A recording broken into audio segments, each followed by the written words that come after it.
Well, this is where it all starts right here. We process all our own wood. We use air dried. We only use air dried wood from 3 different locations in the country.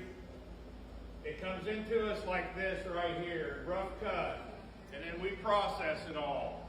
So you can see how it's grayed out. It sits out in the rain, the snow, the wind. It gets pollens and bacteria on it. All plays a role in the flavors that come out of our barrels. So it comes into us like this. This is where it starts back here. So we double end cut it. We built 4 different size barrels here. Soon to be 5. We're going to incorporate a 225 liter wine barrel this year. We do wine barrels, but we're going to do a 225 liter this year, which is a specific shape and specific size. A little bit different process. But right now we do 4 different sizes: 53 gallon, 30 gallon, 15 gallon, and 10 gallon barrels.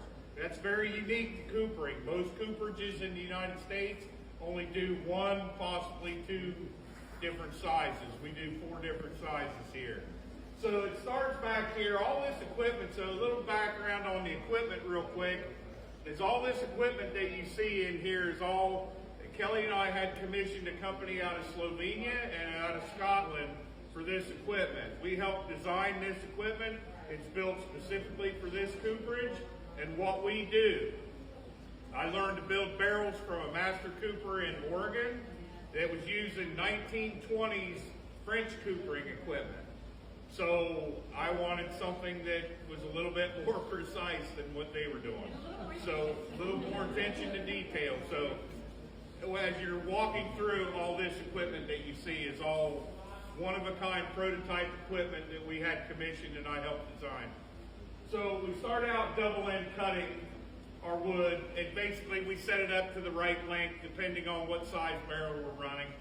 We have 3 people back here. 1 person pulls these stacks over here. We take the wood off, we send it through the double end cut, and then we run it through this planer.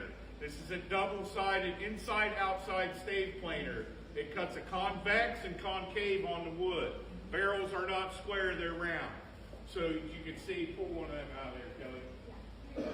That's pretty narrow. But you can see, if you look at on the end of it, it's cut in a shape. So the shaper blades on this are a concave and a convex. It goes through the planer. We stack it over here into these stacks like this over here. I don't know if you guys can see back there, but we get them into these stacks. Then we move this way. Then this is our joining machine. This is what's called joining. So this is what puts the shape of the stave on. These are called staves, but that's what puts the shape. You can see they've been double end cut, planed to size, and then they go in this machine. Literally, we've got Kim right there has been running this machine for us. We showed her how to run it. She's doing a great job for us. Literally have to hand feed this machine. Each piece is hand fed into this machine.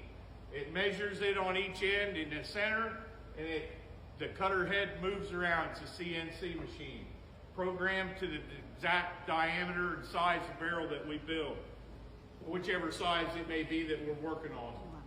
So it literally will set every angle. Once it measures it, for the diameter and the programming that I've set for this machine, it'll cut the exact angle for every single piece that's on there. We also stack them in separate categories by size in here, and this is what cuts. I can show you better on a wider one. It cuts the angle on the stave. So you can see there's a bevel on it and cuts each angle on that stave, every single piece. Once we get that done, then we go out and we move these racks out and we raise barrels, and I'll take you out there in a minute. But since we're back here, I'll skip the heading, which is where we make the top and the bottom for the barrels. It's called the barrel heads. So our heading comes into us like this. It's a double end, Z-groove, press fit. There's no glue, no nails or nothing on this wood. It's just pressed together. You can see this this glue. We press them together with this. Then once we do that, we compass it into a circle and we bandsaw it. So we're very artisan here. We're not fully automated. We use high-tech machinery to make some of the parts, but we're still very hands-on, and we are all barrel builders in here. We're not just machine operators. We're coopers.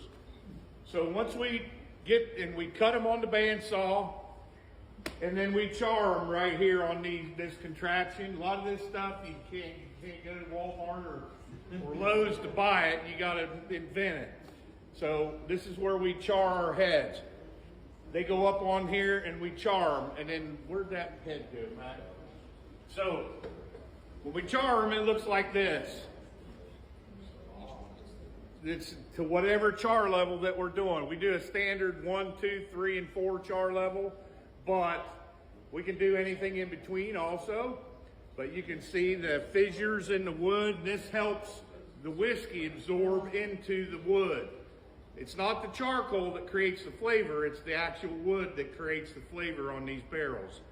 So we char them right here, we cool them off. Once they're cooled, then we press them again with that machine, and then we profile them in this machine. That's what puts the profile on the barrel head. All these shapes, sizes that you see in here are my own designs. No two cooperages are alike. Every cooperage in the country is slightly different. So this is how I've learned to do it, and I set this up so the shapes and everything are my own design. All right, so we'll move